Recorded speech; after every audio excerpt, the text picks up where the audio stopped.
Welcome to the Paradise Paradox. Here I am in Wat Tam Gorbok in rural Thailand, and I wanted to tell you about something which is very dear to my heart about digital currencies, because when I talk to a lot of people in the general public who are not nerds or involved in the finance or IT industries, they don't know a lot about Bitcoin beyond what they've seen in a few headlines. Maybe they tell me that it's associated with drugs or something like that, but really they don't have any idea about it. So I thought I would do this video breaking down a couple of ideas about why this technology is important and what to do about it if you want to act on that knowledge.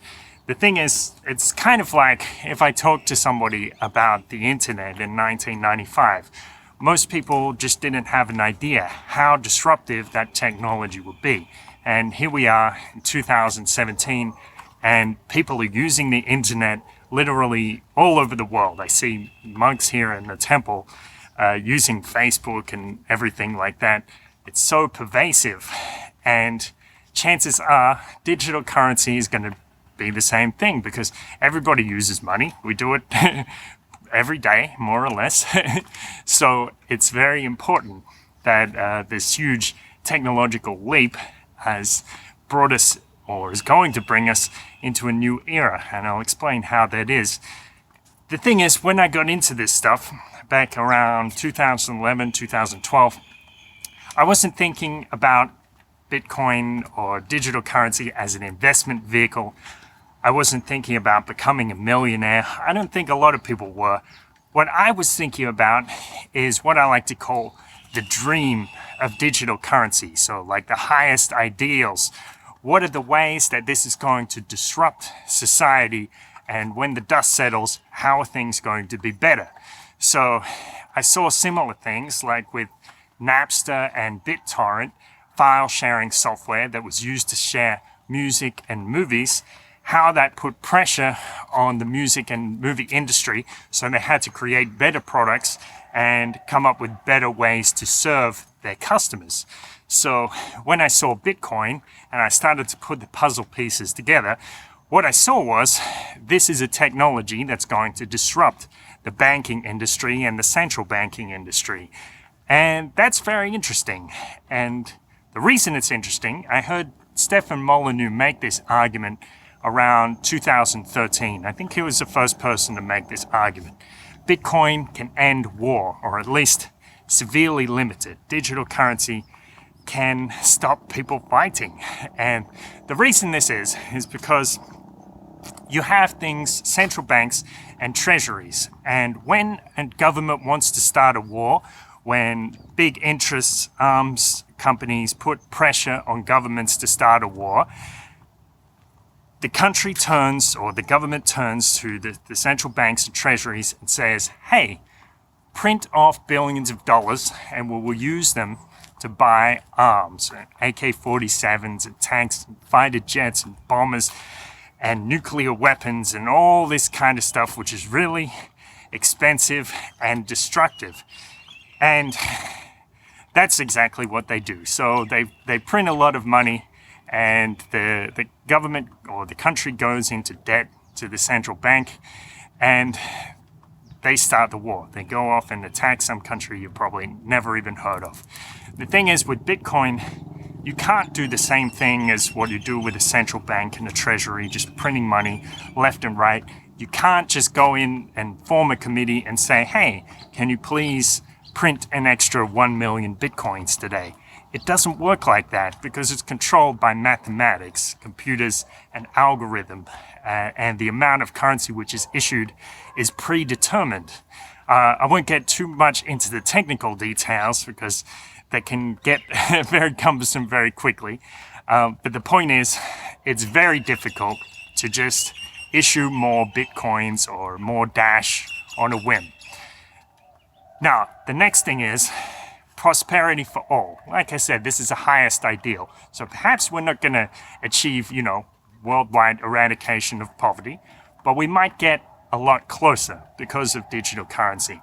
The reason this is because people who get savings Normally, they do things like put them in a bank. So say you put aside 10% of your income every paycheck until you're 50 or 60 or 70 years old, and you do nothing with the money except put it in a savings account. By the time you get to that retirement age, you're actually going to find that purchasing power has reduced. If you live in a developed nation, you'll probably find that the purchasing power reduces by about 2% or 10% every year. Money doesn't buy as much as it did when you were a kid. And I'm sure you've noticed that. The reason for that is the same, because central banks and treasuries print more money. When there's more of an asset or commodity and the demand stays the same, the price goes down. So it's similar to how if I grew a bunch of bananas and flooded the market with bananas, the price will probably go down to 50 cents or 20 cents a kilogram. So it's the same with dollars or any national currency. They print a lot with it, they print a lot of it, and then it's worth less. So that means that people get poorer over time. It's hard for people to save money. With digital currency, it's limited in supply. We know in advance how much is going to come out, and that way people can save their value. It's a better store of value than dollars. And that also has knock-on effects. So you can imagine a world, well, if you try, it might be a little difficult, but try. You might imagine a world where someone works for 5 years, 10 years, or even 20 years, and saves diligently, and at the end of that period, they actually have enough money to retire. That would be pretty cool. Then you have these knock-on effects, like I said. So maybe somebody saves for a couple of years and they have enough money to start their own business. So they have the capital there. When it's easier for people to accumulate capital, they can take a wild chance on a whim and create some new innovative technology because they have the resources available to do it. And that's going to propel us into the future much quicker. So that's the people are going to make technologies which are going to make our lives a lot easier, and people are going to have more access to these type of monetary services. Their money is going to be more secure. So for people at the moment who don't have bank accounts, they can find a way to secure their funds. They don't have to keep them under the mattress. And of course, in developing nations, crime is a big problem, and that can work itself into a downward spiral with poverty. So that's going to help a lot of people. Then, aside from the dream of cryptocurrency, of course, there's the speculative potential. That is, people are thinking, can I become a millionaire by buying Dash, by buying Bitcoin? And that's certainly not something to rule out. So that is, many people have done that. It's not necessarily going to happen to people who invest today, but it's something cool to think about. So this type of technology is going to make a lot of social changes, and people might get rich off it as well. And there's nothing wrong with making a little money, especially when it's promoting a technology which may be the instigator of so much good in the world. So that is cool. Now, when you're buying, the next point, before I forget, this stuff is complicated. It's not easy. So if you want to seriously get into digital currency, if you want to put some money into it, you do have to make a time investment. So maybe tens of hours or hundreds of hours learning about how to protect your wealth, keeping up on the latest changes. Because this is still new technology, that's what you have to do to stay on top of it. In the future, hopefully, it's going to become a lot easier. I expect that to happen, take a big leap forward in the next couple of years. But for now, remember, it might sound cheesy, but the most important investment is your own education, especially when it comes to new tech like this. The good thing as well, if you're investing in Dash or speculating in Dash, you can always go on the Dash Nation Slack. So just Google Dash Nation Slack, and you will find a lot of people who are willing to help you. So a lot of the time, these nerds on the internet with their internet nerd money, if you go on Reddit, they can be rather bitter, or they expect you to know everything. They'll troll you and call you foul names if you do something silly. The people in the Dash Nation Slack aren't like that. They're paid to be nice and friendly, and they will help you make this difficult transition into the new world of virtual currency.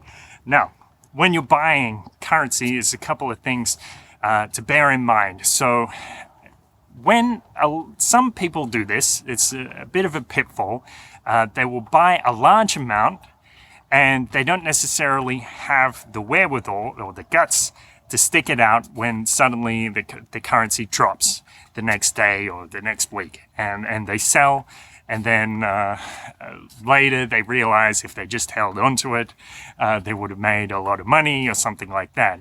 That happens to a lot of people. So what a lot of smart people do, or what a lot of more measured people do, will do things like dollar cost averaging. So say you set aside a small amount of money every week or every paycheck, $5 or $20, and you use that to buy digital currency. That way you're putting in an amount which you won't miss, and you don't get as scared if suddenly there's a drop or an increase or whatever.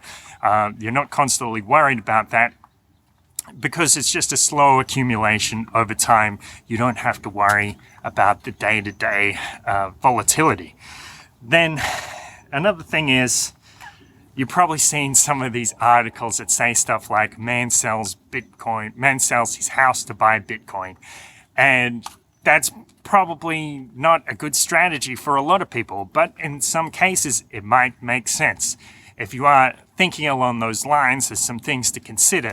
So the reason that people do this is you have this thing we like to call asymmetric gains.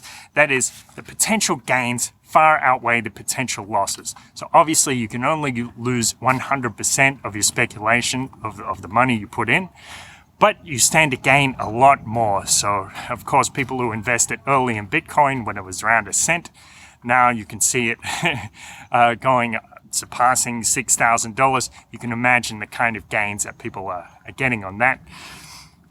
That's the reason they do it. But what you want to think about is your worst case scenario. So if you're a young kid, 20 years old, and you've saved up for a couple of months and you have $1,000, and your only continued liability or your only monthly expense is your phone bill and maybe going out to lunch, and you lose your $1,000, it's not such a big deal. But if you have a mortgage and car payments and kids to feed, then if you lose everything, it's probably a big deal and might take you 20 years to recover your financial position. It might sound obvious to some of you, but the reason I say this is because there's this thing called the fear of missing out. And it's a motivating force for humans, especially when it comes to bubbles, or when it comes to people getting hysterical about buying a particular asset.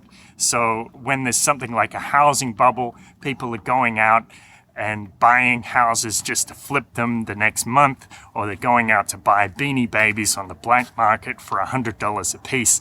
These kinds of things. And the thing to do about that is to pay attention to the media and pay attention to what people around you are saying. So there's the famous story about one of the Kennedys who made his fortune through stock investing, and it was, I believe, during the Roaring '20s. And one day he was getting a shoe shine, and the shoe shine boy started telling him about which stock was a top pick. And he on that day he decided, okay, I think it's actually time to get out of the stock market, because he could see that there was hype, too much hype, so much hype that even a regular man on the street knew was talking about the stock market. So that's a sign that the market is heated. Now, the traditional saying is, buy the fear, sell the hype. So when people are not that interested, that's when you want to be interested. And it took me a while to learn this lesson. Firstly, I was buying Bitcoin only when it was hitting its new highs. That's not the smart way to do it. Like I said, buy in small amounts when nobody's talking about it, and then you can do quite well. What to buy? So if you go on coinmarket.com, you can see there are more than 1,000 coins, and to be honest with you, most of them probably are not going anywhere. But you can research them for yourself. Some things you might want to look at is consider who the developers are. If they have a good work history, maybe they've worked on some big projects before, and also consider what they've actually done on the project. So there's a lot of projects which make big assertions. They spread out a lot of hot air, but when it comes to results or in terms of software, something like that, you don't see a lot of it. Then, of course, you can buy Bitcoin. So Bitcoin is the first digital currency of its kind, and it has a lot in its favor. Of course, it has momentum. Of course, it's the most famous digital currency. It's also got great developers working on its team, and it's got a large network effect. That is, there are more people sending and receiving Bitcoin than any other digital currency, and it's got more retailer acceptance than any other digital currency. My personal favorite is Dash, and one of the reasons for that is the team's focus on user experience. So they're trying to develop a currency which can be used by your grandma. So something which is as easy to use as PayPal, something intuitive and friendly and familiar. So that's something to look at. If you want more information about that, I made a video months back talking about Dash versus Bitcoin, which one will reach mass adoption first. Now, where to buy? There are several exchanges there. If you search for your country and exchanges, you'll probably find a lot of digital currency exchanges. So your country cryptocurrency exchanges come up on Google. Say in the US, there's Coinbase; in Australia, CoinJar; in Mexico, Bitso. Now, you want to be careful, even with the ones I just mentioned. Those are quite reputable, but things change. So you want to be careful. So look them up. Look up reviews. It's a red flag, particularly if people are saying that they're having trouble withdrawing their money. So a lot of currency exchanges have gone down in the past, and that's something to be wary of. Now, these are exchanges, so it's similar to like when you go to the airport and give them dollars and they give you Thai baht or something like that.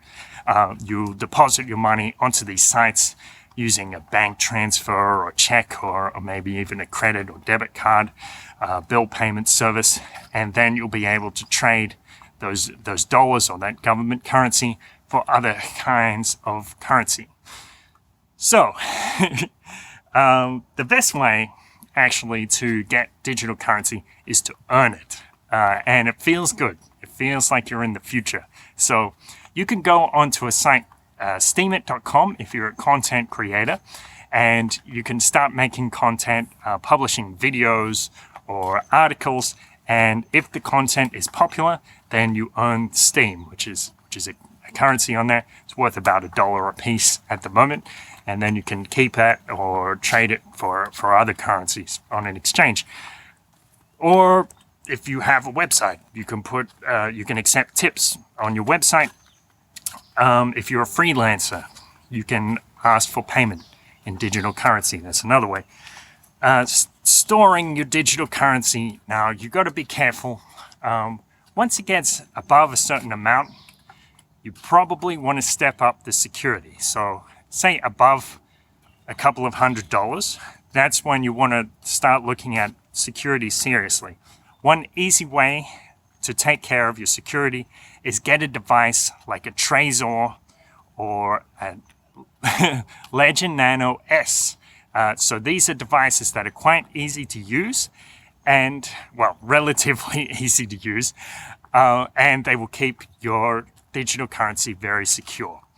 Now, when you keep your currency for a while, maybe it goes up and you want to spend it, you can actually get Visa and MasterCards that you'll be able to spend your digital currency in retailers. You can also do things like go on Bitcart and what's the other one? Purse.io, and they will actually give you a 15% discount on buying Amazon gift cards.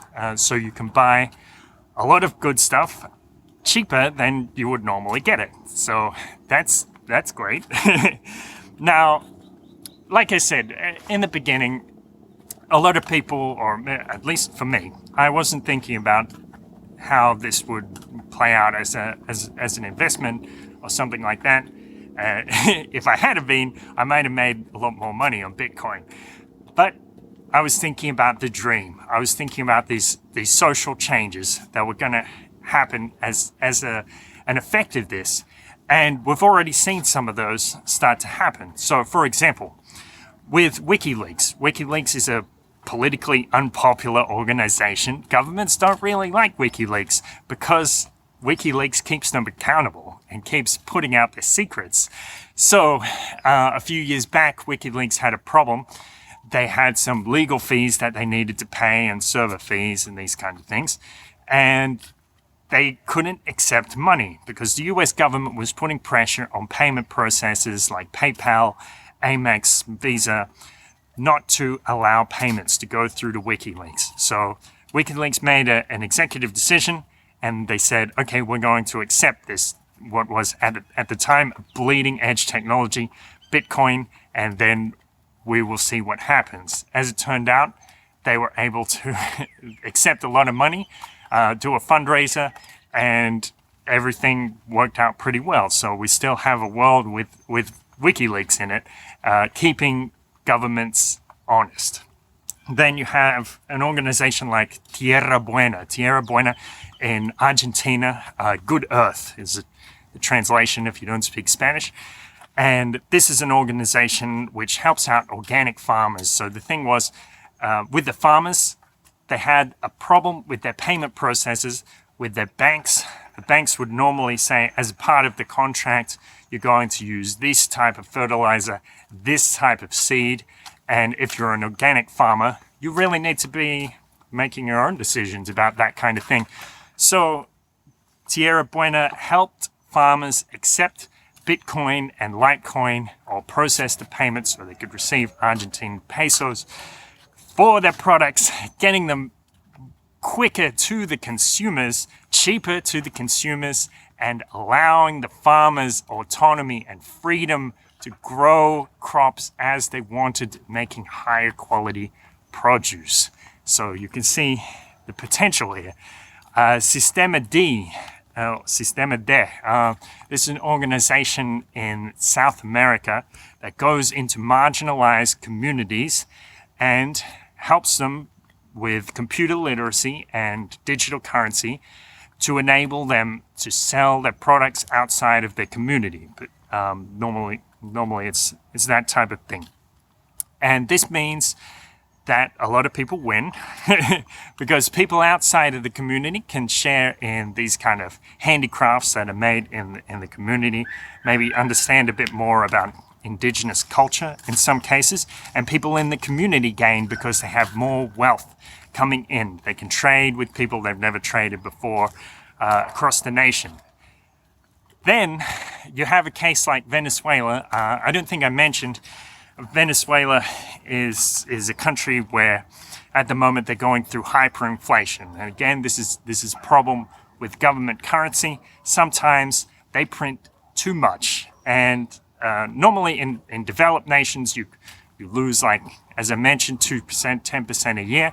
But in some countries, it goes through hyperinflation and you start to lose 99% of your purchasing power per year. That's what's happening in Venezuela.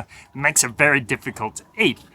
And what they do when they can get their hands on some bitcoins, they can buy products off Amazon, get them shipped to the Colombian border, and smuggle them in. So smuggle in some dry foods like rations, like military-style rations, and feed their family. So, in all likelihood, people are alive today who wouldn't have been if not for digital currency. Digital currency is actually already saving lives. So I tell you, the dream of digital currency is here. It is alive, and it's going to be more so in the next 20 years. I can't wait to see them. Go ahead, check out Bitcoin, check out Dash, and do what you can. Keep it real. Protect your future and invest in your education. So thanks so much for listening. I hope it's been interesting and educational. Remember, check out the Paradise Paradox on Facebook. You can also follow us on Podcast Addict or your favorite podcast app, iTunes, that type of thing. And check out the paradiseparadox.com. Thanks so much. Have a great day. And keep the dream alive.